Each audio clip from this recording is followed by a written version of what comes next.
এজাক বৰষুণতেই জলমগ্ন হ'ল লিডু মহাবিদ্যালয়। দীৰ্ঘদিনৰ পৰা কৃত্ৰিম বানে জলাকলা খুৱাই আহিছে লিডুৰ সাধাৰণ জনতাক। এজাক বৰষুণতেই জলমগ্ন হৈ পৰে লিডুৰ বিভিন্ন অঞ্চল। নিশা হোৱা এজাক বৰষুণে বুৰাই পেলালে লিডু মহাবিদ্যালয়ৰ চৌহদ তথা সন্মুখৰ পথছোৱা। পূৰ্বতেও হৈছে এইটো, আজি বহুত বছৰৰ পৰা এইটো হৈ আছে। এই কেঁচা নলাই যিটো কাল ৰূপ ধৰে, আমাৰ ইয়াত দুখনকৈ উচ্চ শিক্ষানুষ্ঠান আছে। ইয়াত লিডু মহাবিদ্যালয় আছে, লিডু ছিনিয়ৰ ছেকেণ্ডেৰী স্কুল আছে। তাত ছাত্ৰ ছাত্ৰীসকলৰ কাৰণে বহুতে অসুবিধাৰ সন্মুখীন হ'ব লগা আছে। আৰু আমাৰ এই গাঁওখন আছে বিদ্যানগৰবাসী, কতকো চোতালে পানী সকলোৱে এইটো ভুগি আছে। আজি কেইবা বছৰো হ'ল। আমি পল ইণ্ডিয়া অফিচত গৈ কেইবাবাৰো আমি আবেদন কৰিছোঁ।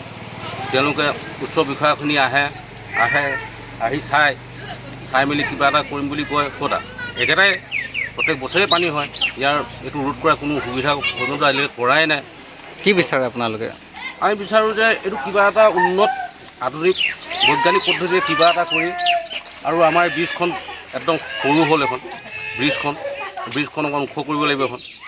আৰু আজি আমাৰ কলেজৰ পৰীক্ষা আছিল। আজি বিশেষকৈ পৰীক্ষাটো আজি বাতিল কৰিব লগা হ'ল। আৰু ষ্টুডেণ্টখিনি যিটো অৱস্থাত আহিছে, আপোনালোকে সেইখিনি টাইমত অহাহেঁতেন এতিয়া দেখি পাইছিলেহেঁতেন। পথছোৱা পানীত বুৰ যোৱাত কলেজলৈ অহা যোৱা কৰাৰ ছাত্ৰ ছাত্ৰীসকল যথেষ্ট অসুবিধাৰ সন্মুখীন হ'বলগীয়া হৈছে। স্থানীয় ৰাইজৰ অভিযোগ, কেঁচা নলা আৱৰ্জনাৰে পুতি পেলোৱা তথা চাফা নকৰাৰ বাবে অঞ্চলটো এজাক বৰষুণতেই জলমগ্ন হৈ পৰে। অঞ্চলটোৰ ৰাইজে অতি শীঘ্ৰে বিহিত ব্যৱস্থা গ্ৰহণ কৰি অঞ্চলটোক কৃত্ৰিম বানপানীৰ সকাহ প্ৰদান কৰিবলৈ বিভাগীয় কৰ্তৃপক্ষৰ প্ৰতি আহ্বান জনাইছে। মাৰ্গ্ৰেটাৰ পৰা মৃদু বৰুৱাৰ ৰিপৰ্টাৰ লাইভ অসম। চাওক, অসমৰ বানপানীতো এইটো সমস্যা আছেই, কিন্তু আমাৰ ইয়াত আজি বহু বছৰ ধৰি একেহাৰেই এনেকৈ বানপানী হৈ আছে। ইয়াৰ সমাধান কেতিয়াও হোৱা নাই।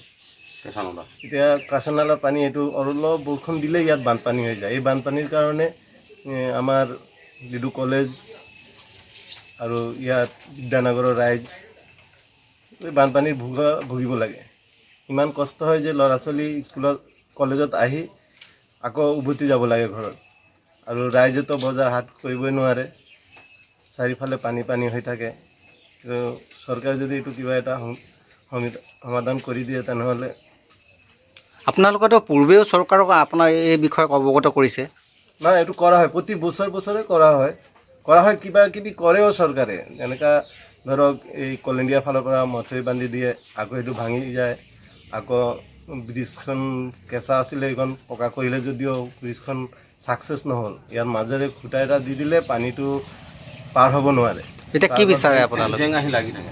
এতিয়া মাথাউৰিটো অলপ ভালকৈ বান্ধি দিয়ে আৰু ব্ৰিজখন অলপ ওখকৈ বনাই দিলে হয়তো পানীটো আৰু নহ'ব।